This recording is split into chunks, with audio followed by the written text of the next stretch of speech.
저는 남편과 결혼 3년 만에 이혼을 하고 혼자서 아이를 키우고 있는 30대 중반 여자입니다.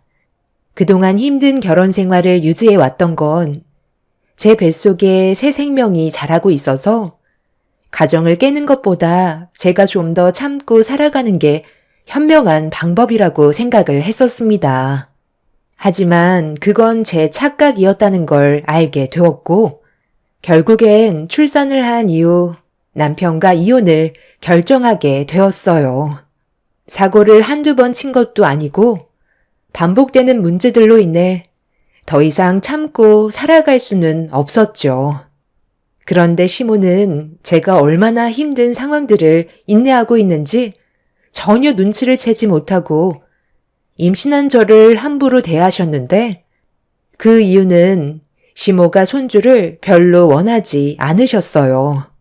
보통 다른 집안 같은 경우 아이를 간절히 원하는데, 시모는 오히려 아이를 가지는 것보단 저와 남편이 남은 인생을 즐기기를 바라셨어요. 곧 세상 밖으로 나오게 될 아이를 시모는 상당히 귀찮은 존재로 생각을 하셨습니다. 시모의 성격은 저도 처음 겪었을 만큼 특이했었고 당황스러웠던 일들이 자주 발생이 되었었죠. 임신한 상태에서 시모를 상대하는 건 쉽지가 않았어요. 저는 최대한 심적 안정을 취하기 위해 노력했었지만 시모는 그런 제 마음도 전혀 알아주지 못한 채 뱃속에 있는 아이가 세상 밖으로 나오는 순간 자유는 없는 거라고, 남은 인생을 애만 키우다 세상을 떠나게 될 거라면서 저를 한심하게 바라보셨죠.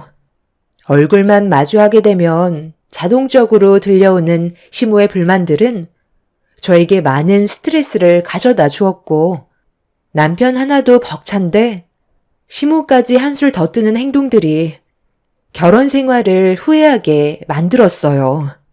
앞으로의 미래가 어떻게 펼쳐지게 될지 눈앞에 훤하게 보이는 날들이 막막했던 저는 남편에게 앞으로 어떻게 하면 좋을지 제대로 된 계획을 세워주길 부탁했어요. 그냥 흘러가는 대로 살아가는 것 같아 남편한테 저와 아이의 인생을 맡기는 게 너무 불안하기만 했었죠. 남편은 시간이 알아서 해결해 줄 거라며 믿음이 가지 않는 모습을 보여주었어요. 결국 임신한 상태에서 화를 내고 말았습니다. 언제까지 이렇게 살아야 하는 건데? 당신의 그 무책임한 행동들 때문에 내가 얼마나 스트레스를 받고 있는지 알아? 앞으로 어떻게 살아가야 할지 진지하게 계획하고 달라지는 모습을 보여줘야 나도 믿음이 가는데, 당신이 하는 행동을 보면 그냥 될 대로 되라는 식이잖아. 내가 언제까지 그런 모습을 지켜봐야 하는 거야? 제대로 된 계획을 만들어주지 않는다면 나도 더 이상은 같이 살아가기 힘들 것 같아. 앞으로 어떻게 할 생각인 거야? 지금 당장 해결할 수 있는 방법이 있는 것도 아닌데 뭐가 그렇게 급한 거야? 한 번에 모든 걸 처리할 수는 없잖아. 나도 좀 더 잘 살아보겠다고 그런 건데 당신이 좀 봐주면 안 되는 거야? 그냥 나를 믿고 따라와주면 알아서 해결될 문제를 왜 못 기다려서 사람을 미치게 만드는 건데, 당신이 닥달하면 나도 힘이 든다고. 당신 말 정말 웃기게 한다. 내가 언제 닥달했다고 그래? 지금까지 참고 기다려준 것만도 감사하게 생각해야지. 어쩜 당신이나 어머님이나 항상 매사에 계획도 없고 불평불만에 사람을 지치게 만들어? 며칠 전에 어머님 집에 왔다 가셨어. 나보고 뭐라고 하셨는지 알아? 출산하자마자 바로 일자리 알아보라고 하시더라. 우리 집안이 지금 어떤 상황인지 전혀 모르시니까 용돈이 줄어든 부분에 대해서 파악을 못하고 계시지. 그렇다고 당신이 이 집을 홀라당 해먹었다고 말할 수는 없는 거잖아. 언제까지 비밀을 유지할 수 있을 거라 생각하는데? 용돈 좀 올려달라고 내 얼굴만 보면 돈 얘기만 하고 있다고. 내가 조만간 알아서 할 테니까 엄마한테는 절대로 말하지 마. 아빠 귀에 들어가는 순간 내 목숨은 날아가는 거라고. 나도 왜 일이 이렇게 됐는지 모르겠다. 어머님한테 매번 털리는 것도 이제 지친다고. 내 얼굴만 보면 아이 가졌다고 얼마나 뭐라고 하시는 줄 알아? 아이 가지는 것도 허락받아야 되는 건 아니잖아. 이런 시간이 반복이 될수록 나도 더는 버티기 힘들어. 집안의 가장이니까 더 많은 돈을 벌기 위해 노력한다는 건 나도 잘 알아. 하지만 전 재산을 털어서 투자를 하는 건 잘못된 생각이었고, 나와 한마디 상의도 없이 이런 큰 일을 당신 혼자 결정했다는 건 내 입장에 대해서는 조금도 생각하지 않았다는 거잖아. 집안 곳곳에 붙어있는 압류 스티커. 어떻게 할 거야? 어머님이 저거 보시는 순간 뒷목 잡고 쓰러지시는 건 당연한 거라고. 그럼 또 내 탓으로 돌리시겠지. 나도 정말 일이 이렇게까지 커질지 몰랐는데 많은 돈을 벌 수 있다는 말에 딱 한 번만 크게 투자하고 빠지려고 했지. 인생은 한 방이잖아. 당신이 말하는 그 한 방 때문에 우리 모두 길거리에 나앉게 생겼다고. 앞으로 어떻게 살아가야 할지 너무 막막해. 이대로 가다간 얼마 못 버틴다니까. 그럼 당신이 부업이라도 좀 하면 안 돼? 배가 불렀으니 밖에서 일을 하기에는 무리가 있을 것 같으니까 집에서 손부업 같은 거라도 하면 좋을 텐데. 당신은 나에 대해 전혀 관심이 없구나. 내 손 안 보여? 이게 여자 손이야? 전부 다 갈라지고 터질 정도로 매일 부업을 하고 있잖아. 하루 종일 작은 방에 틀어박혀서 허리 한번 제대로 펴지 못한 채 몇 분 벌어보겠다고 부업하는 게 얼마나 힘든지 알아? 당신이 벌어오는 돈은 전부 빚 갚는 데 나가고 내가 부업으로 버는 돈은 전부 생활비로 나가고 있는데 어떻게 부업을 하고 있는 것도 모를 수가 있어? 당신이 이렇게까지 나한테 무관심할 거라곤 상상조차 못했다. 저는 더 이상 남편과 대화조차 섞고 싶지 않아 방으로 들어와 버렸어요. 남편 하나 잘못 만나 힘들어진 인생 전부 제 탓이긴 하지만 모든 상황들을 다시 바로잡기 위해 힘겹게 발버둥 치고 있는데 남편은 노력하고 있는 저에게는 관심조차 없었어요. 퇴근하면 하는 일이 맨날 핸드폰만 바라보고 있으니 제가 부업을 하고 있는지 손이 만신창이가 되어가고 있는데도 전혀 신경 쓰지 않고 있었습니다. 저 몰래 전 재산 털어서 저는 전혀 알지도 못하는 코인이라는 거에 투자를 했다가 전부 탕진을 해버렸고 빚만 잔뜩 있는 상태로 접어들었으면 정신을 차리고 숨은 쉴 수 있게 만들어줘야 하는데 인생은 한 방이라면서 또다시 무언가를 저지르려고 계획하고 있는 모습에 앞으로 남은 인생을 남편만 바라보고 의지할 수 있을지 너무 걱정이 되었었죠. 이런 안 좋은 상황 속에 시모까지 거들고 있어서 제 인내심에도 한계가 느껴지고 있었어요. 언제까지 제가 남편이 집을 홀라당 날려먹었다고 말을 하지 않고 버틸 수 있을지 그것도 알지 못하는 상태에서 매일같이 불안함을 가지고 있는데 곧 태어나게 될 뱃속의 아이가 저 때문에 온갖 스트레스만 받고 세상 밖으로 나오게 될까봐 너무 걱정이 많았습니다. 그렇게 하루하루를 버틴다 생각하며 살아오고 있었는데 어느 날 시모가 경매로 넘어간 저희 집에 오신다는 연락을 주셨어요. 너무 갑작스럽게 일어난 일이라 당황스러웠고 어떻게 해야 할지 몰라 발만 구르고 있었죠. 이 사실을 서둘러 남편한테 알려 도움을 요청하자 남편도 많이 놀랐는지 자기가 알아서 처리하겠다며 시모에게 전화를 했어요.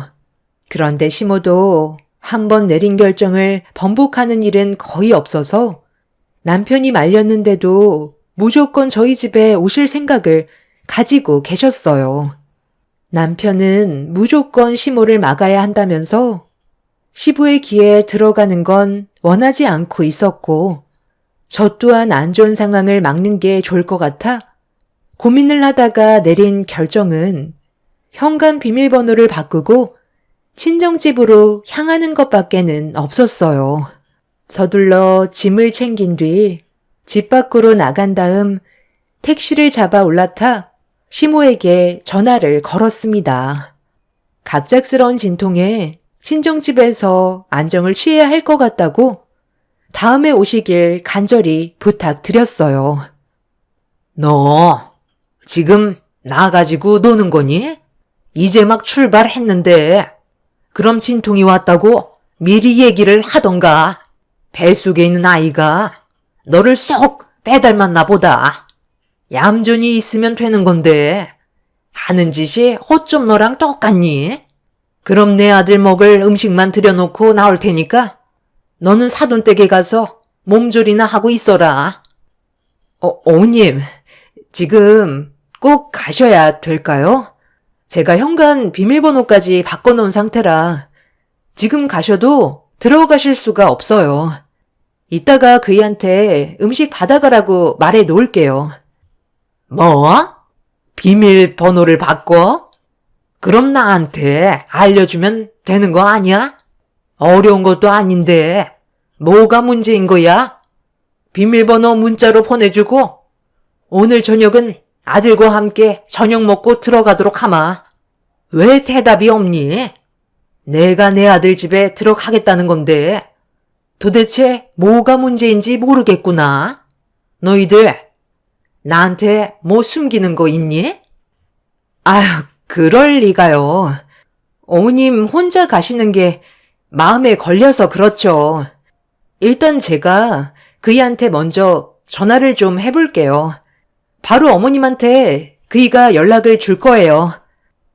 시모는 제가 비밀번호를 알려주지 않는 거에 대해 불만을 쏟아내었지만 저도 시부모님이 안 좋은 소식을 듣게 하고 싶지 않아 최대한 막으려고 노력했어요.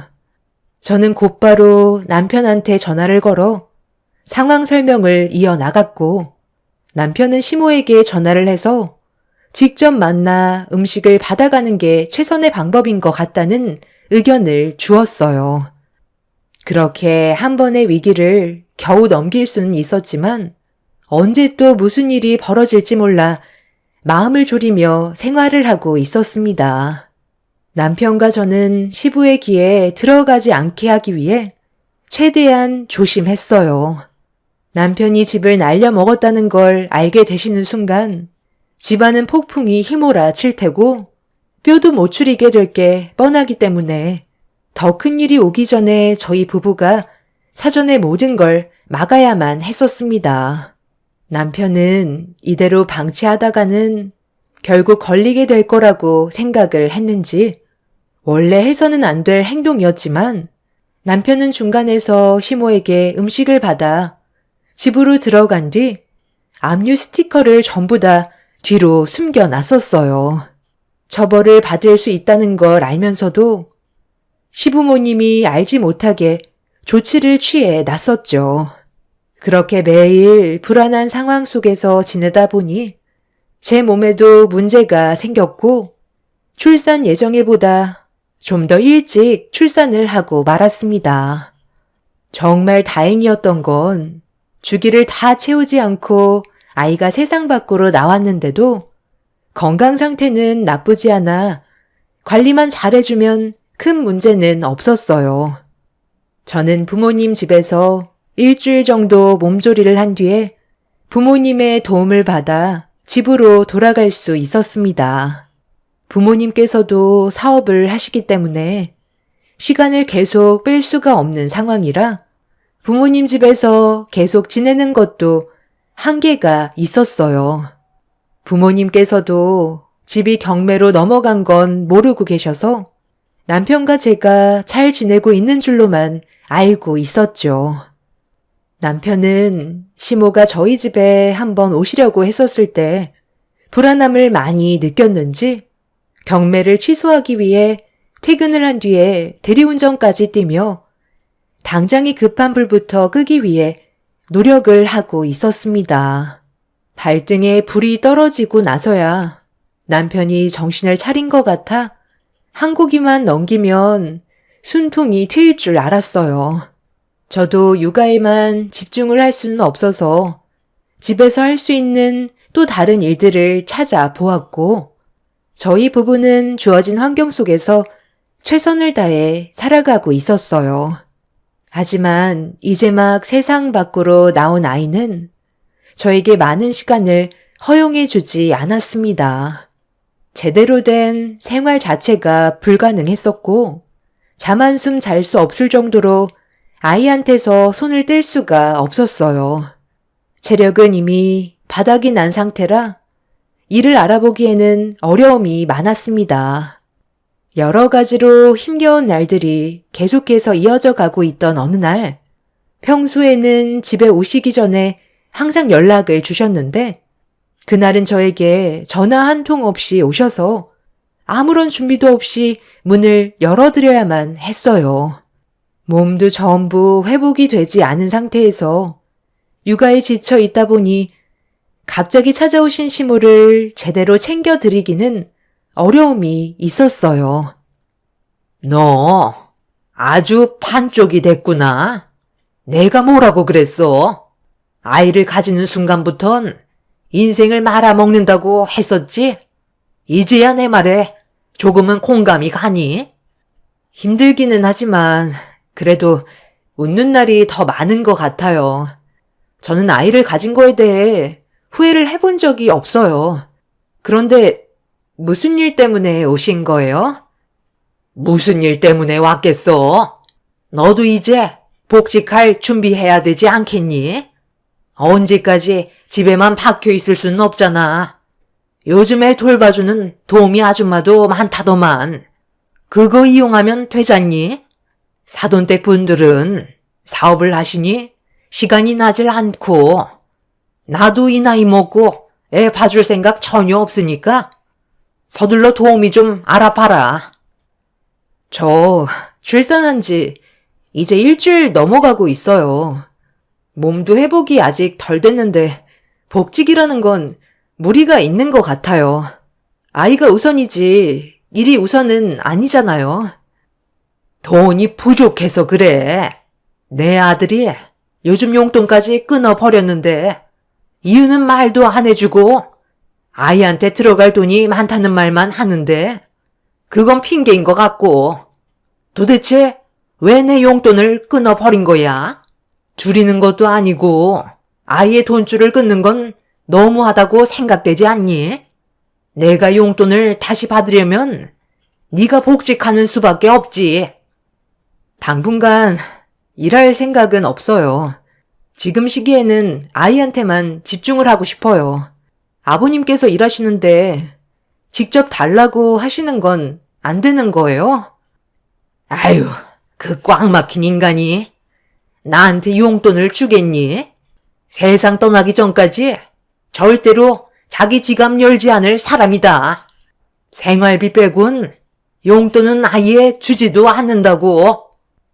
너희 무슨 일 있는 건 아니지? 갑자기 돈을 주기 힘들다고 하면 내가 얼마나 당황스럽겠니? 사야 할 것도 많은데 언제까지 입만 벌리고 기다릴 수는 없잖아. 요즘 돈 나갈 때도 많고 아이 용품도 사야 해서 그이가 좀 많이 예민해졌나 봐요. 제가 나중에 한번 얘기해 볼게요. 오늘 식사하고 들어가실 거예요? 그럼 당연하지. 여기까지 왔는데 그냥 가라는 건 아니지. 나가서 외식을 하던지 아니면 저녁상 좀 차려봐라. 곧 내 아들 퇴근할 텐데 같이 저녁 먹으면 좋잖니? 시모는 남편이 대리운전을 하고 있다는 걸 전혀 모르고 있었기 때문에 퇴근하면 집으로 곧장 오는 줄 알고 있었어요. 저는 잠깐만 통화 좀 하겠다면서 남편한테 전화를 걸었고 현재의 상황을 알린 뒤 어떻게 하면 좋겠냐고 의견을 물어보자 남편은 시모를 그냥 돌려보내라는 말만 하고 전화를 끊어버렸어요. 그 순간 짜증이 확 올라왔지만 최대한 감정을 억누른 채 다시 거실로 나와 시모에게 최대한 좋게 설명을 드리려고 하는 순간 시모의 손에 압류 스티커가 쥐어져 있었어요. 너무 놀라 당황한 표정을 숨기지 못했고 시모는 정색을 하면서 이제야 모든 상황이 이해가 된다며 언제부터였는지 설명해달라며 목소리를 높이셨어요. 집이 경매로 넘어간 건 좀 됐어요. 그이가 지금 막으려고 애쓰고 있긴 한데 아무래도 저희가 이사를 가야 될 것 같아요. 그이도 잘해보려고 했다가 일이 이렇게 되어버린 거라 그동안 숨길 수밖에 없었어요. 아버님이 이 사실을 알게 되시기라도 한다면 화내실 게 분명한데 어떻게 말씀을 드리겠어요. 이 집 아버님이 직접 마련해 주신 집이잖아요. 그래서 요즘 돈 나갈 때가 너무 많다 보니 어머님 용돈 드리는 것도 힘들었던 거예요. 제발 조용히 넘어가 주세요. 지금 이 상황이 얼마나 심각한지 모르는 거야? 너희 시아버지가 이 사실을 알면 승재는 뼈도 못 추린다고. 너는 이렇게까지 될 동안 뭘 하고 있었던 거야? 저도 전혀 알지 못하고 있다가 뒤늦게 알았어요. 저도 어느 정도 몸도 회복하고 아이도 어린이집 보낼 수 있을 정도가 되면 그때 일자리 알아볼 거니까 너무 걱정하지 마세요. 일단 경매 취소부터 하려고 그이도 퇴근하자마자 대리운전을 뛰고 있거든요. 저도 조금이라도 도움이 되려고 틈틈이 부업도 하고 있어요. 그래서 나를 계속 집에 들어오지 못하게 했던 거구만. 어쩐지 뭔가 이상하다 했었다. TV에 이상한 스티커가 뒤에 붙어 있길래 생각 없이 떼봤는데 압류 스티커라니. 아무리 생각이 없어도 그렇지 상황이 이렇게까지 오기 전에 몰랐다고? 네가 얼마나 내 아들한테 관심이 없었으면 이 지경이 될 때까지 몰랐다는 게 말이 되니? 안 되겠다. 너 내일부터 당장 일자리 알아봐라. 한 푼이 아쉬운 상황에서 태평하게 애나 보고 있으면 되겠니? 내일 바로 복직하고 퇴근하면 내 아들처럼 대리운전을 하던 돈 되는 일은 전부 다 찾아서 하루빨리 이 상황을 진정시켜라. 조만간 너희 시아버지가 어떻게 살고 있는지 궁금해서 온다고 했는데 너는 생각이 전혀 없는 거야? 갓 태어난 아이도 어린이집에 맡길 수 있으니까 내 말에 토달지 말고 그냥 시키는 대로 해라. 찬밥 더운 밥 가릴 처지니? 어머님, 아이가 태어난 지 이제 일주일 넘었는데 어린이집에 맡기는 건 문제가 있어요. 저도 아직까지 몸도 전혀 회복이 되지 않았고요. 시간이 아직 필요해요. 시모는 제 말이 끝나자마자 토달지 말라고 했는데 말대꾸했다고 화를 내셨어요. 몸이 온전치 못한 상태에서 일을 할 수는 없었기 때문에 솔직하게 말씀을 드린 건데 시모는 제 입장에 대해서는 전혀 알아주려 하지 않았습니다. 그런데 시모가 시키는 대로 제가 움직이려 하지 않자 화가 나셨는지 갑자기 저를 끌고 집 밖으로 내치셨어요. 몸이 회복이 덜 된 상태라 시모에게 저항을 할 수 있는 힘도 없어서 그대로 밖으로 내쫓길 수밖에 없었죠.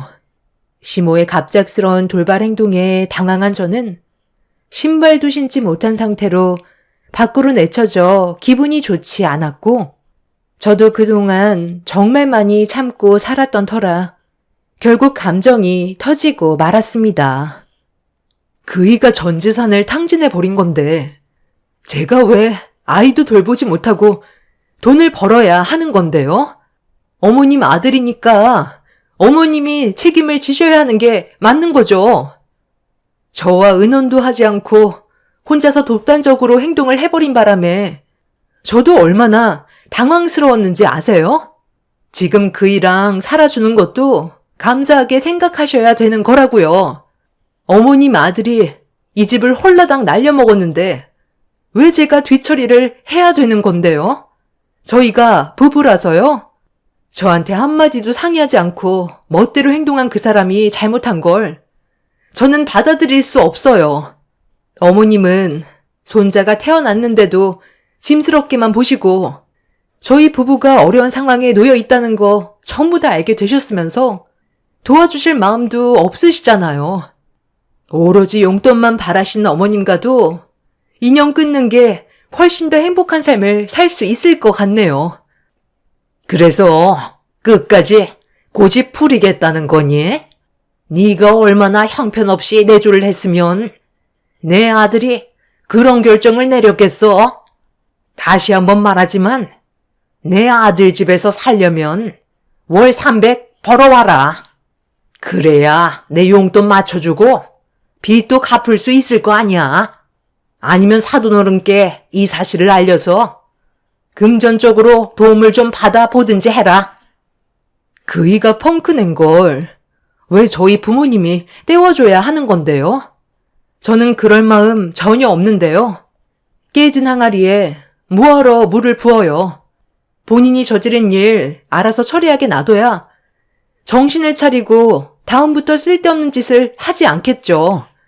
저도 그이랑 사는 거 지칠 대로 지쳤고 같이 살 마음 조금도 없었는데 어머님이 제 고민을 확실하게 결정지어 줄 수 있게 해주셨네요.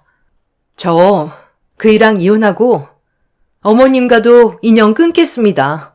이런 집구석에서 살 바엔 혼자 사는 게 100배 1000배 낫겠어요. 제가 이혼하겠다는 말을 꺼내자마자 시모도 화가 나셨는지 현관문을 열고 저에게 달려드셨어요. 분노한 시모를 온 힘을 다해 옆으로 밀친 뒤 저는 다시 집 안으로 들어올 수 있었고 현관문을 걸어 잠근 뒤에 저희 부모님께 도움을 요청했습니다. 이미 수습이 되지 않을 만큼 사태가 심각해져 버렸기 때문에 더는 함께 살고 싶지 않았어요. 압류 스티커를 발견하셨으면 서로 머리를 맞대고 해결해 나갈 생각을 하셔야 되는데 시모는 용돈을 받지 못한다는 거에 화가 나셔서는 오히려 저한테 해선 안 될 행동을 저질렀고 이런 상황들로 인해 잘 자고 있던 아이까지 놀라서 울고 있는 모습을 보니 더는 막장 집안과 함께 하고 싶은 마음이 없었습니다. 이런 집안과 살면 저와 아이는 결국 끝이 없는 불행의 길을 걷게 될 게 뻔했었죠. 뒤늦게 이 사실을 알게 되신 부모님은 남편의 무책임한 행동에 많이 실망을 하셨는지 다시 예전으로 돌아가려는 남편을 받아주지 않으셨어요. 시모는 저희 부모님께 막말을 퍼부으면서 제가 버릇이 없다고 자식 교육을 똑바로 시키지 못했다며 흥분을 가라앉히지 못하셨죠. 남편이 저희 부모님께 용서를 구하고 있는데 시모의 거침없는 언행에 상황은 더욱더 안 좋아지고 있었습니다. 저희 가족은 더 이상 이 사람들을 상대할 가치가 없다고 판단해 부모님의 도움을 받아 짐을 챙겨 친정으로 돌아가려 했어요. 그런데 남편이 부모님 앞에서 무릎을 꿇더니 손이 발이 되도록 빌면서 돈을 좀 빌려달라며 애언을 했는데 충격적이게도 남편은 저 몰래 대출받을 수 있는 곳을 알아본 뒤 최대한 끌어모아 하지 말아야 하는 걸 또다시 건드렸고 결국 그 돈마저 탕진했다며 수습을 할 수 있게 도와달라며 눈물을 쏟아내었습니다. 저희 가족도 남편의 생각 없는 행동에 많이 놀랐지만 시모도 당황한 듯 남편한테 재차 물어봐도 아무 말이 없자 시모는 오열을 했고 저희 가족은 그 모습을 보면서 지긋지긋했던 그 인간들을 뒤로한 채 친정으로 돌아갔습니다. 남편의 생각 없는 행동들이 더는 수습을 할 수 없을 정도로 심각해져 버려 시부의 귀에 들어갈 수밖에 없었고 집안은 난리가 났지만 시부는 남편을 도와주시지 않으셨어요. 오히려 인연을 끊어내어 버렸죠. 저도 그날 이후 경제적인 개념이 전혀 있지 않은 남편과 함께 할 수 없다고 판단해 이혼을 결정하게 되었습니다. 그리고 저는 부모님과 이제 막 태어난 아이와 함께 살기 위해 전에 부모님이 살던 집을 처분하고 좀 더 넓은 집으로 이사를 하게 됐어요. 50평대 새 아파트로 입주를 하게 되면서 저희 엄마는 당분간 사업에서 손을 떼고 저와 아이를 위해 전적으로 도와주시기로 결정을 하셨습니다. 안정적인 삶으로 다시 돌아와서 그런지 심적으로 많이 편해졌었죠. 제가 선택한 사람이라 끝까지 함께하고 싶었고 남편이 모든 걸 해결하길 바랐었어요. 수습도 하지 못할 정도로 생각이 없는 사람은 아닐 줄 알았는데 마지막에 또다시 대출을 받아 상황을 더 악화시켰다는 말을 듣게 되는 순간 더는 함께 살고 싶지 않더라고요. 시모는 제가 부모님과 함께 50평대 새 아파트로 이사를 하게 됐다는 소식을 듣곤 배가 많이 아프셨는지 저희 집에 몇 번 찾아오셔서 한바탕 난리를 친 적이 있었어요. 저희 부모님께 돈 좀 빌려달라고 하셨지만 조금도 도와주지 않았거든요. 시부도 이미 생각 없는 시모와 남편을 내쳐버린 상태라 집안으로 들이지 않고 있어서 원룸에서 지내고 있다는 소식을 접했습니다. 제 사연을 들어주신 여러분들께서도 누구는 한 번의 투자로 큰 돈을 벌었다는 말에 본인도 그렇게 될 수 있을 거라는 착각에 빠지지 않으셨으면 좋겠어요. 제 경험상 절대로 빠져나올 수 없다는 걸 알기 때문에 여러분들께서도 그런 불행을 겪지는 않으셨으면 좋겠습니다. 최근에 전남편과 시모가 아이를 핑계로 저와 계속 연결고리를 만들려고 하는데 조만간 경찰에 신고를 해서 접근 금지 신청을 하려고요. 제 자식을 빌미로 돈을 갈취하려는 모습이 몇 번 보였거든요. 제 사연 들어주신 분들께서도 중요한 결정을 하실 때는 혼자서 결정을 내리시기보다 주변 분들과 충분한 상의 후 행동하시길 바랍니다. 감사합니다.